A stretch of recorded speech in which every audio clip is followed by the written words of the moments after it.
الذين آمنوا يقاتلون في سبيل الله আমার গোলামেরা তোমরা শুনে রাখো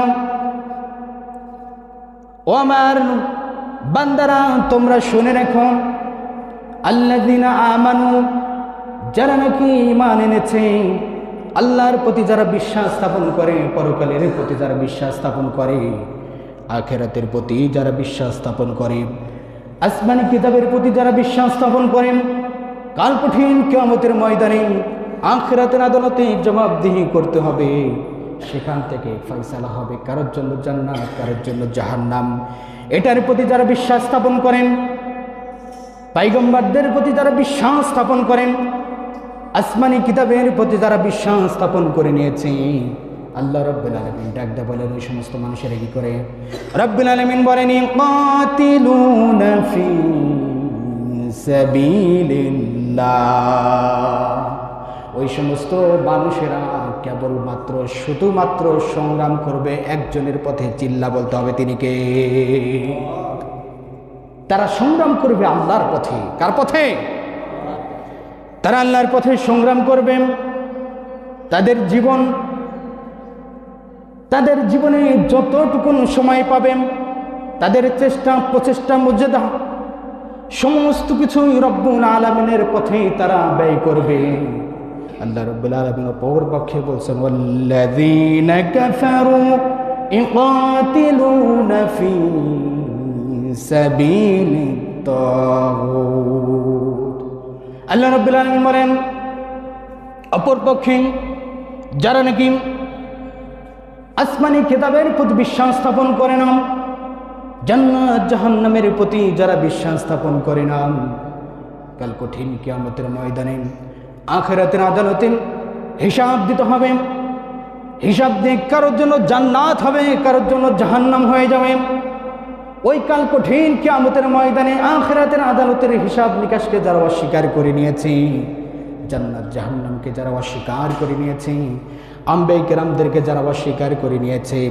আসমানি কিতাবের প্রতি যারা অস্বীকার করেন যারা নাকি আল্লাহর জমিনে আল্লাহর কোরআন দ্বারা সমাজ ব্যবস্থা প্রচলিত সমাজ ব্যবস্থা পরিচালিত হোক এটাকে যারা অস্বীকার করে নিয়েছে আল্লাহ রাব্বুল আলামিন বলেন ওই সমস্ত মানুষেরা কি করে আল্লাহ রাব্বুল আলামিন বলেন ওয়াল্লাযীনা কাফারু ইউকাতিলুনা ফি সাবিলিত তাগুত আল্লাহ রাব্বুল আলামিন পরিষ্কারভাবে জানিয়ে দিয়েছেন ও तमाम পৃথিবীর মানুষেরা শুনে রাখো যারা নাকি আসমানি কিতাবের প্রতি বিশ্বাস স্থাপন করে না কিয়ামতের প্রতি যারা বিশ্বাস স্থাপন করে না কাল কঠিন কিয়ামতের ময়দানে হিসাব দিয়ে জান্নাতে যেতে হবে জাহান্নামে যেতে হবে এটাকে যারা বিশ্বাস স্থাপন করে না আল্লাহর জমিনে আল্লাহর কোরআন দ্বারা সমাজ ব্যবস্থা রাষ্ট্র ব্যবস্থা পরিচালনা হোক এরা যারা বিশ্বাস করতে পারে না রব্বুল আলামিন বলেন ওই সমস্ত মানুষেরা কি করে আল্লাহ রাব্বুল আলামিন বলেন ওয়াল্লাযীনা কাফারু ওই সমস্ত মানুষেরা হচ্ছে কুফরি করে কি করে কুফরি করে ওই সমস্ত মানুষেরা আল্লাহর সাথে শরীক করেন আল্লাহর নাফরমানি করেন আল্লাহর বিরুদ্ধে অবস্থান করে নিয়েছেন আর ওই সমস্ত মানুষেরা কি করে কাতিলুনা ফি সাবিলিত তাগুত ওই সমস্ত মানুষেরা সংগ্রাম করে তাগুতের পথে কার পথে তাগুতের পথে বুঝতেছেন কথা ক্লিয়ার বক্তব্য আল্লাহ রাব্বুল আলামিন দলের কথা বললেন দুইটা হিজবুল্লাহ হিজবুশ শয়তান একটা দল হলো আল্লাহর দল আর একটা দল হলো শয়তানের আমার ভাইরা এই দুনিয়ার জমিনে দুইটা দল কিয়ামত পর্যন্ত থাকবেন সেটা হচ্ছে এক নম্বরে আল্লাহর সৈনিকেরা থাকবে তারা সব সময়ের জন্য চেষ্টা করবে আল্লাহর জমিনে আল্লাহর দ্বীন কায়েম করার অপর পক্ষে যারা নাকি কোরআন সহ্য হয় না ইসলাম যাদের সহ্য হয় না ইসলামের কথা বললে কোরআনের কথা বললে যাদের কলিজার ভিতরে জ্বালাপালা শুরু হয়ে যায় ওই সমস্ত মানুষেরাও সংগ্রাম করবে, কিন্তু তারাও সংগ্রাম করবে শয়তানের পথে। তাদের জীবনের সমস্ত চেষ্টা প্রচেষ্টা চালাবে আল্লাহর জমিনে আল্লাহর দিন যাতে কায়েম না হয়, কোরআন সুন্নাহ ভিত্তিক রাষ্ট্র পরিচালিত যেন না হয়, এজন্য তারা প্রাণান্তকর প্রচেষ্টা চালায়। বুঝতেছেন কথা? দল হলো দুটা। আমাদের সমাজের ভিতরে এক শ্রেণীর সুবিধাবাদ জিন্দাবাদ, যারা নিজেদেরকে খুবই সাধু মনে করে যে আমরা খুবই ভালো লোক, আমরা কোনো দলমল করি না। যারা নাকি এরকম নিজেকে সুবিধাবাদ জিন্দাবাদ যারা নিজেকে বলে, ওদের ব্যাপারেও আল্লাহ রাব্বুল আলামিন বলছেন, ওদের ব্যাপারে সার্টিফিকেট আল্লাহ পাক দিচ্ছেন। কে দিচ্ছেন? কে দিচ্ছেন? আল্লাহ রাব্বুল আলামিন তাদের ব্যাপারে বলেন, ওয়ামিনান নাসি মান ইয়াকুলু আমান্না বিল্লাহি ওয়া বিল ইয়াউমিল আখির ওয়া মা হুম বিমুমিনিন। আল্লাহ রাব্বুল আলামিন বলেন, যারা নাকি আল্লাহর কোরআনের পক্ষেও থাকে না, আবার শয়তানের পক্ষেও থাকে না, নিজেকে দোদুল্যমান অবস্থায় রাখেন, যারা নাকি বলেন আমরা রাজনীতি করি না, কোরআনের দল করি না, আবার বাতিলদের সঙ্গে মিশে না, এই সমস্ত মানুষেরা যারা নাকি নিজেদেরকে সুবিধাবাদ জিন্দাবাদ একেবারে নিজেকে সাধু মনে করে, ওই সমস্ত মানুষদের ব্যাপারে আল্লাহ পাক সার্টিফিকেট দিচ্ছেন। আল্লাহ রাব্বুল আলামিন বলেন, ওই সমস্ত মানুষেরা বলছে ওয়ামিনান নাসি মান ইয়াকুলু আমান্না বিল্লাহ, মানব সমাজে এমন কিছু মানুষ রয়েছে যারা নাকি বলে আমরা আল্লাহ তাআলার প্রতি মানে এনেছি, আসমানে কিতাবের প্রতি মানে নিয়েছি, জান্নাত জাহান্নামের প্রতি বিশ্বাস স্থাপন করেছি। ওই সমস্ত মানুষেরা কোরআনের আন্দোলনে আসে না, আবার ইসলাম বিরোধীদের সাথে গোপনে গোপনে পরামর্শ করেন। আল্লাহ রাব্বুল আলামিন বলেন, ডাইরেক্ট ওপেনলি ঘোষণা করে চ্যালেঞ্জ করে ইসলামী আন্দোলনের পক্ষে যারা আসে না, ওই সমস্ত মানুষেরাও আবার মুখে মুখে বড় গলায় বলে আমরা আল্লাহ তাআলার প্রতি মানে এনেছি, আসমানি কিতাবের প্রতি মানে এনেছি, জান্নাত জাহান্নামের প্রতি মানে এনেছি। ওই সমস্ত মানুষেরা যতই আল্লাহ রাব্বুল আলামিনের প্রতি মানানুক, যতই আসমানি কিতাবের প্রতি মানানুক, যত যাই করুক না কেন, আল্লাহ রাব্বুল আলামিন বলেন ওয়ামিনান নাসি মান ইয়াকুলু আমান্না বিল্লাহি ওয়া বিল ইয়াউমিল আখির ওয়া মা হুম বিমুমিনিন। আল্লাহ রাব্বুল আলামিন বলেন, যারা নাকি শুধুমাত্র মুখে মুখে বলে আল্লাহর প্রতি মানে এনেছি, জান্নাত জাহান্নামের প্রতি মানে এনেছি, যারা নাকি শুধুমাত্র মৌখিক দাবি করে নিজেকে ঈমানদার, আল্লাহ রাব্বুল আলামিন বলেন তাদের ব্যাপারে আমি আল্লাহ রাব্বুল আলামিন সার্টিফিকেট প্রদান করেছি, ওয়া মা হুম বিমুমিনিন, আসলে তারা মুমিন না। আসলে তারা কি না আসলে তারা মুমিনই না। রব্বুল আলামিন বলছেন, কে বলছেন? কথা কি আমার? আল্লাহ রব্বুল আলামিন বলছেন, ওদের ব্যাপারে সার্টিফিকেট হচ্ছে যারা কোরআনের আন্দোলনে ডাইরেক্ট আসে না, আবার ইসলাম বিরোধীদের সাথেও ডাইরেক্ট আসে না, দোদুল্যমান অবস্থায় থাকে, না জানি কোন দল জিতে যায়, কাদের সঙ্গে যাব, এরকম দোদুল্যমান অবস্থায় যারা রয়েছে, ওদের মনের খবর আমি আল্লাহ রাব্বুল আলামিন ভালো জানি, আসলে তারা মুমিন না। আসলে তারা কি না? আল্লাহ রাব্বুল আলামিন আবার বলছেন, বান্দারে শোনো, তোমরা যারা আল্লাহর জমিনে আল্লাহর দিন প্রতিষ্ঠার জন্য তোমরা যারা সংগ্রাম করছো, মুজাহাদা করছো, জিহাদ করছো, আর অপরপক্ষে যারা নাকি আল্লাহর বিরুদ্ধে অবস্থান করে, কোরআনের বিরুদ্ধে অবস্থান করে, আল্লাহর জমিন আল্লাহর কোরআন প্রতিষ্ঠা হয়ে যাক এটা যারা চায় না, ওই সমস্ত মানুষেরা যতই চক্রান্ত করুক, আল্লাহ রাব্বুল আলামিন বলেন ফাকাতিলু আউলিয়া শাইতান, ও মুমিনেরা ওই সমস্ত শয়তানের সাথী সঙ্গীদের বিরুদ্ধে তোমরা জিহাদ করো। কি করো? শয়তানের সাথী সঙ্গী, আসলে তারা শয়তানের পক্ষে ডাইরেক্ট কথা বলে না, কিন্তু গোপনে গোপনে মনের দিক থেকে শয়তানের পক্ষেই সমর্থন করে। এরকম লোক সমাজ আছে না নাই? আছে না নাই? আল্লাহ রাব্বুল আলামিন বলেন, যারা শয়তানের পক্ষও নেয় না, আবার গোপনে গোপনে ইসলাম বিরোধীদের সাথে আতাত করে চলে, রাব্বুল আলামিন বলছেন ফাকাতিলু আউলিয়া শাইতান, তোমরা শয়তানের সাথী সঙ্গীদের বিরুদ্ধেও যুদ্ধ করো, জিহাদ করো।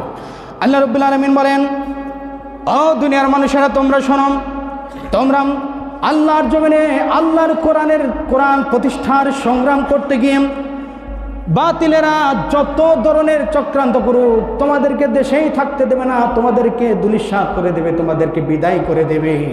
আল্লাহ রাব্বুল আলামিন বলেন ইন্না কাইদাশ শাইতানি কানা যায়ীফা। রাব্বুল আলামিন বলেন ও মুমিনেরা, ওরা যত বড় চক্রান্ত করুক না কেন ওদের চক্রান্তটা হচ্ছে দুর্বল। ওদের চক্রান্ত কি? ওদের চক্রান্ত হচ্ছে দুর্বল। ওরা যত চক্রান্ত করুক না কেন আল্লাহ রাব্বুল আলামিন বলেন ও আমার গোলামেরা, ও আমার বান্দারা, তোমরা যদি মুমিন মর্দে মুজাহিদ হয়ে আল্লাহর নামের তাকবীর দিয়ে ময়দানে যদি ঝাঁপিয়ে পড়তে পারো, বাতিলদের উপরেই তোমাদের বিজয় হয়ে যাবে। আল্লাহু আকবার বলেন। বন্ধুগণ আমার, ভাইয়ের আমার, তাহলে সংগ্রাম করতে হবে কার পথে? কার পথে? আল্লাহর পথে সংগ্রাম করতেই হবে ততক্ষণ যতক্ষণ আপনি নিজেকে মুমিন বলে দাবি করবেন। ঠিক কিনা বলেন? আপনি নিজেকে মুমিন বলে দাবি করবেন আর আল্লাহর জমিনে আল্লাহর দিন প্রতিষ্ঠার সংগ্রাম করবেন না, এরকম মুমিন কাল কঠিন কিয়ামতের ময়দানে আখিরাত আদালতে 4 পয়সার মূল্যায়ন হবে না। 4 পয়সার মূল্যায়ন হবে না। আপনি নিজেকে যত বড় আল্লাহওয়ালার দাবি করেন না কেন, যত বড় বুজুর্গ ভাব ধরেন না কেন, আপনি নিজেকে ইমানদার বলে দাবি করবেন আর আল্লাহর জমিনে আল্লাহর দিন প্রতিষ্ঠার সংগ্রাম করার জন্য কোনো চেষ্টা করবেন না, কোনো চিন্তা ভাবনাও করবেন না, আপনার এই বুজুর্গের ভাব কাল কঠিন কিয়ামতের ময়দানে আল্লাহ রাব্বুল আলামিনের দরবারে 4 পয়সার দাম হবে না। ঠিক কিনা বলেন? বন্ধুগণ আমার, ভাইয়ের আমার, তাহলে এতক্ষণের আলোচনায় আমরা মূল একটা থিম দাঁড় করালাম। মুমিন যারা হবে তারা অবশ্যই অবশ্যই আল্লাহর জমিনে আল্লাহর দিন প্রতিষ্ঠার জন্য সংগ্রাম করবে। ঠিক না বলেন? বন্ধুগণ আমার, ভাইরা আমার, এই জন্য আমাদেরকে আল্লাহর জমিনে আল্লাহর দিন প্রতিষ্ঠার জন্য সংগ্রাম করতে হবে যতক্ষণ পর্যন্ত আমাদের দেহে শ্বাস প্রশ্বাস যাতায়াত করে, ততক্ষণ পর্যন্ত আল্লাহর জমিনে আল্লাহর দিন প্রতিষ্ঠার জন্য আমাদেরকে সংগ্রাম অব্যাহত রাখতেই হবে। বন্ধুগণ আমার, ভাইয়েরা আমার, ছোট্ট একটি ইতিহাস তুলে ধরছি। বিশ্বনবীর জনাব মুহাম্মদ রাসূলুল্লাহ সাল্লাল্লাহু আলাইহি ওয়াসাল্লামের একজন সাহাবী ছিলেন। দেখেন, ইসলামী আন্দোলনের জন্য, জিহাদ ফি সাবিলিল্লাহর জন্য, আল্লাহর জমিনে আল্লাহর দিনকে প্রতিষ্ঠিত করার জন্য কতটুকুন পাগল পারা ছিলেন সাহাবায়ে কেরাম রিদওয়ানুল্লাহি তাআলা আলাইহিম আজমাইন। আমার ভাইরা, আমার বন্ধুগণ, বিশ্বনবীর একজন সাহাবী ছিলেন, অন্ধ সাহাবী ছিলেন, নাম ছিল আব্দুল্লাহ ইবনে মাকতুম। কি নাম? আব্দুল্লাহ ইবনে মাকতুম রাদিয়াল্লাহু তাআলা আনহু। তিনি চোখে দেখতেন না। বিশ্বনবী জনাব মুহাম্মদ রাসূলুল্লাহ সাল্লাল্লাহু আলাইহি ওয়াসাল্লামের জামানায় যখন জিহাদের ময়দানে জিহাদের ডাক এসে গেল, হযরত আব্দুল্লাহ ইবনে মাকতুম রাদিয়াল্লাহু তাআলা আনহু শুনতে পেলেন। তিনি তো চোখে দেখতে পান না, তিনি তো অন্ধ, কিন্তু তিনি কানের ভিতরে শুনতে পেলেন জিহাদের ময়দানে জিহাদের জন্য ডাক এসেছেন। বিশ্বনবী জনাব মুহাম্মদ রাসূলুল্লাহ সাল্লাল্লাহু আলাইহি ওয়াসাল্লাম মুজাহিদদের তালিকা করছেন। এমন সময় হযরত আবু বকর সিদ্দিক রাদিয়াল্লাহু তাআলা আনহুর নাম লিস্ট হয়ে গেল মুজাহিদদের কাতারে। ওমর রাদিয়াল্লাহু তাআলা আনহুর নাম লিস্ট হয়ে গেল, ওসমান রাদিয়াল্লাহু তাআলা আনহুর নাম লিস্ট হয়ে গেল। এরকম করতে করতে সমস্ত সাহাবায়ে কেরাম রাদিয়াল্লাহু তাআলা আলাইহিম আজমাইন মুজাহিদদের কাতারে কাফেরদের বিরুদ্ধে যুদ্ধ করার জন্য নাম লিস্ট করছেন। বন্ধুগণ আমার, ভাইয়ের আমার, এমন সময় আল্লাহর একজন পাগল পানাম আল্লাহর প্রিয় বান্দা অন্ধ সাহাবী আব্দুল্লাহ ইবনে মাকতুম রাদিয়াল্লাহু তাআলা আনহু চলে আসলেন। বিশ্ব নবীর কাছে এসে বলছেন, ইয়া রাসূলুল্লাহি, ইয়া হাবিবাল্লাহ, ওগো নবীজি, শুনতে পারলাম জিহাদের ময়দানে কাফেরদের বিরুদ্ধে যুদ্ধের দামামা বেজে উঠেছে। ওগো নবীজি, আমি তো চোখে দেখি না, কিন্তু আমি শুনতে পেলাম কাফেরদের বিরুদ্ধে যুদ্ধ করার জন্য মুজাহিদদের তালিকা করা হচ্ছে। ইয়া রাসূলুল্লাহি, ইয়া হাবিবাল্লাহ, ওগো নবীজি, আমার নামটা ওই মুজাহিদদের কাতারে লিখে নেন। আল্লাহু আকবার বলেন। অন্ধ সাহাবী আব্দুল্লাহ ইবনে মাকতুম রাদিয়াল্লাহু তাআলা আনহু বিশ্ব নবীকে ডাক দিয়ে বলেন, ইয়া রাসূলুল্লাহি, ইয়া হাবিবাল্লাহ, সাহাবায়ে কেরাম রিদওয়ানুল্লাহি তাআলা আলাইহিম আজমাইন সবাই তো মুজাহিদদের কাতারে নামটা লিখে নিচ্ছে। ইয়া রাসূলুল্লাহি ইয়া হাবিবাল্লাহ, ওগো নবীজি, আমি অন্ধ সাহাবী আব্দুল্লাহ ইবনে মাকতুম রাদিয়াল্লাহু তাআলা আনহু, তার নামটাও মুজাহিদদের কাতারে লিখে নেন। বিশ্বনবী জনাব মুহাম্মদ রাসূলুল্লাহ সাল্লাল্লাহু আলাইহি ওয়াসাল্লাম অন্ধ সাহাবী আব্দুল্লাহ ইবনে মাকতুম রাদিয়াল্লাহু তাআলাকে ডাক দিয়ে বলেন, ও আব্দুল্লাহ ইবনে মাকতুম রাদিয়াল্লাহু তাআলা আনহু, তুমি তো যুদ্ধের ময়দানে গিয়ে যুদ্ধ করতে পারবা না, তুমি তো যুদ্ধের ময়দানে গিয়ে যুদ্ধ করতে পারবা না, সুতরাং তোমার নামটা মুজাহিদদের কাতারে লেখা হবে না। হযরত আব্দুল্লাহ ইবনে মাকতুম রাদিয়াল্লাহু তাআলা আনহুকে বিশ্বনবী বললেন, ও আব্দুল্লাহ ইবনে মাকতুম রাদিয়াল্লাহু তাআলা আনহু, তোমাকে যুদ্ধের ময়দানে মুজাহিদদের কাতারে তোমার নামটা লেখা হবে না, বরং তোমার জন্য দায়িত্ব হলো যে সমস্ত বাচ্চারা থাকবে আর মুরব্বীরা থাকবে তাদেরকে তুমি মসজিদের নববীতে তাদের ইমামতিতে সালাত আদায় করাবে। তিনি চান্স পেলেন না। আবার যখন কিছুদিন পরে যুদ্ধের দামামা বেজে উঠল, হযরত আব্দুল্লাহ ইবনে মাকতুম রাদিয়াল্লাহু তাআলা আনহু সাহাবী আবার আসলেন সাহাবায়ে কেরাম রিদওয়ানুল্লাহি তাআলা আলাইহিম আজমাইন মুজাহিদদের কাতারে। তিনিও দাঁড়িয়ে গেলেন লিখতে লিখতে। আব্দুল্লাহ ইবনে মাকতুম রাদিয়াল্লাহু তাআলা আনহু বিশ্বনবীর কাছে আসলেন, এসে বলছেন, ইয়া রাসূলুল্লাহি ইয়া হাবিবাল্লাহ, ওগো নবীজি, আমার নামটা মুজাহিদদের কাতারে লিখে নেন। অন্ধ সাহাবীকে ডাক দিয়ে বলেন, ও আব্দুল্লাহ ইবনে মাকতুম রাদিয়াল্লাহু তাআলা আনহু, তুমি তো যুদ্ধের ময়দানে গিয়ে কাফেরদের বিরুদ্ধে যুদ্ধ করতে পারবে না, কারণ যুদ্ধ করতে গেলে ঘোড়ার উপরে সওয়ার হতে হয়, কাফেরদেরকে তরবারি দিয়ে আঘাত করতে হয়, আবার কাফেরেরা যখন আঘাত করবে ডাল দিয়ে সে আঘাতকে ফিরিয়ে দিতে হয়। কিন্তু তুমি তো অন্ধ সাহাবী, চোখে দেখতে পাও না, কাফেররা যখন তোমাকে আঘাত করবে তুমি তো আঘাত ফিরিয়ে দিতে পারবা না, সুতরাং তোমাকেও এবারও চান্স দেওয়া হলো না, তুমি যুদ্ধের ময়দানে মুজাহিদদের কাতারে তোমার নামটা লেখা হলো না। হযরত আব্দুল্লাহ ইবনে মাকতুম রাদিয়াল্লাহু তাআলা আনহু বিশ্বনবীকে ডাক দিয়ে বলেন, ইয়া রাসূলুল্লাহ ইয়া হাবিবাল্লাহ, ওগো নবীজি, আপনি তো বলেছেন জিহাদের ময়দানে গিয়ে যদি কেউ শহীদ হয়ে যায় ওই শহীদদের জন্য কাল কঠিন কিয়ামতের ময়দানে আখিরাতের আদালতে কোনো হিসাব হবে না, শহীদরা বিনা হিসাবে আল্লাহর জান্নাতে চলে যাবে। ইয়া রাসূলুল্লাহ ইয়া হাবিবাল্লাহ, জীবনে যতগুলো আমল করেছি এই আমলের দোহাই দিয়ে কাল কঠিন কিয়ামতের ময়দানে আখিরাতের আদালতে হিসাব দিয়ে তো আল্লাহর জান্নাতে যেতে পারবো না। ওগো নবীজি, আমার নামটা মুজাহিদদের কাতারে লিখে নেন, মুজাহিদদের কাতারে লিখে নেন। কাফেরদের বিরুদ্ধে যুদ্ধ করতে করতে একটা পর্যায়ে যদি আমি শহীদ হয়ে যাই, যদি শাহাদাত বরণ করতে পারি, আমি আব্দুল্লাহ ইবনে মাকতুম রাদিয়াল্লাহু তাআলা আনহু কাল কঠিন কিয়ামতের ময়দানে আখিরাতের আদালতে বিনা হিসাবে আল্লাহর জান্নাতে যেতে পারবো। সম্মানিত ভাইরা, জিহাদের জন্য কত তামান্না, ইতিহাস বড় লম্বা। হযরত আব্দুল্লাহ ইবনে মাকতুম রাদিয়াল্লাহু তাআলা আনহু একের পরে এক রাসূলুল্লাহ সাল্লাল্লাহু আলাইহি ওয়াসাল্লাম তাকে চান্স দিলেন না, তার নামটা মুজাহিদদের কাতারে লিখলেন না। আবু বকরের শাসনামলে মুজাহিদদের কাতারে তার নামটা লেখা হলো না, আসলো ওমর রাদিয়াল্লাহু তাআলা আনহুর শাসনামল। হযরত ওমর রাদিয়াল্লাহু তাআলা আনহু যখন জিহাদের ময়দানে ডাক দিলেন, জিহাদের ময়দানের যখন দামামা বেজে উঠল, হযরত ওমর রাদিয়াল্লাহু তাআলা আনহুর কাছে আব্দুল্লাহ ইবনে মাকতুম রাদিয়াল্লাহু তাআলা আনহু চুপি চুপি আসলেন। ওমর রাদিয়াল্লাহু তাআলা আনহুকে ঘটনা বর্ণনা করলেন। ও বিশ্বনবীর সাহাবী আমিরুল মুমিনিন হযরত ওমর, আমার মনের ভিতরে সবচাইতে বড় চাওয়া হচ্ছে জিহাদের ময়দানে জিহাদ করতে করতে শহীদ হওয়া, আল্লাহর জমিনে আল্লাহর দিন প্রতিষ্ঠার সংগ্রাম করতে গিয়ে আমার জীবনটা বিলিয়ে দেওয়া। ও বিশ্বনবীর সাহাবী আমিরুল মুমিনিন হযরত ওমর রাদিয়াল্লাহু তাআলা আনহু, আমার নামটা জিহাদের ময়দানে মুজাহিদদের কাতারে আমার নামটা লিখে নাও।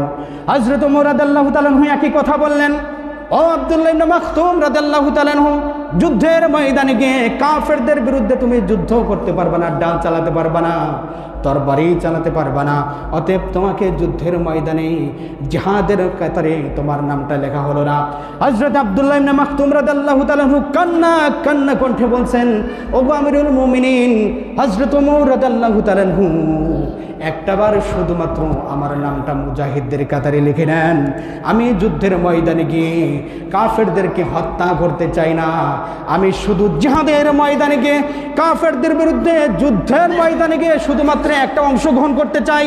অংশগ্রহণটা হলো, ও আমিরুল মুমিনিন হযরত ওমর, যুদ্ধ করতে গিয়েও তো কালেমার পতাকা উড্ডীন করে রাখতে হয়, কালেমার পতাকা ধরে রাখতে হয়। আমাকে সেই দায়িত্বটা না হয় দেন। হযরতে ওমরুল মুমিনিন হযরত ওমর রাদিয়াল্লাহু তাআলা তাকে চান্স দিলেন শুধুমাত্র কালেমা উড্ডীন করার জন্য। আমার ভাইরাম, ইতিহাস বড় লম্বা, সংক্ষেপে বলছি। আমিরুল মুমিনিন হযরত ওমর রাদিয়াল্লাহু তাআলা অন্ধ সাহাবীকে যখন চান্স দিয়ে দিলেন, তার দায়িত্ব হচ্ছে জিহাদের ময়দানে ইসলামের পতাকা, কালেমার পতাকা উড্ডীন করে রাখা। এরকম করে করে যুদ্ধের ময়দানে যখন চলে গেলেন, একজন কাফের দেখতে পেলেন এ তো ইসলামের পতাকা উড্ডীন করে রাখছে, এ তো মুসলিম। চলতে চলতে অন্ধ সাহাবী কাফেরদের ভিতরে ঢুকে পড়লেন। তিনি তো চোখে দেখতে পান না। কাফেরদের দলে যখন ঢুকে পড়লেন, একজন কাফের এসে হযরতে আব্দুল্লাহ ইবনে মাকতুম রাদিয়াল্লাহু তাআলা ডান হাতে আঘাত করলেন, ডান হাতটা পড়ে গেল। বাম হাতে আঘাত করলেন, বাম হাতটা পড়ে গেল। একজন কাফের এসে লম্বা তরবারি দিয়া হযরতে আব্দুল্লাহ ইবনে মাকতুম রাদিয়াল্লাহু তাআলা পেট বরাবর শাই করে দুনিয়া থেকে বিদায় করে দিলেন। হযরতে আব্দুল্লাহ ইবনে মাকতুম রাদিয়াল্লাহু তাআলা মৃত্যুর শেষ সময় পর্যন্ত শুধুমাত্র একটা কথা বলেছিলেন, ও পৃথিবীর মুসলমানেরা, আমি একজন অন্ধ সাহাবী হয়ে ইসলামের জন্য, কোরআনের জন্য, আল্লাহর জমিনে আল্লাহর দ্বীনকে বিজয় করার জন্য জিহাদের ময়দানে এসেছি, কাফেরদের বিরুদ্ধে ইসলামকে বিজয় করার জন্য। সুতরাং আমার থেকে পৃথিবীবাসী শিক্ষা গ্রহণ করো, তোমাদের যতক্ষণ পর্যন্ত তোমাদের হায়াত থাকবে, আমার আহ্বান থাকবে, ততক্ষণ পর্যন্ত তোমরা ইসলামকে বিজয় করার জন্য কাফেরদের বিরুদ্ধে মুজাহাদা করবে। কি করবে? যুদ্ধ করবে, জিহাদ করবে। সুতরাং আমার ভাইরা, আমার বন্ধুগণ, এরকম করে অসংখ্য সাহাবায়ে কেরাম রিদওয়ানুল্লাহি তাআলা আলাইহিম আজমাইন, তাদের ইতিহাসগুলো পড়েন। তাদের মূল চেতনা ছিল ইসলামকে বিজয় করা। কি করা?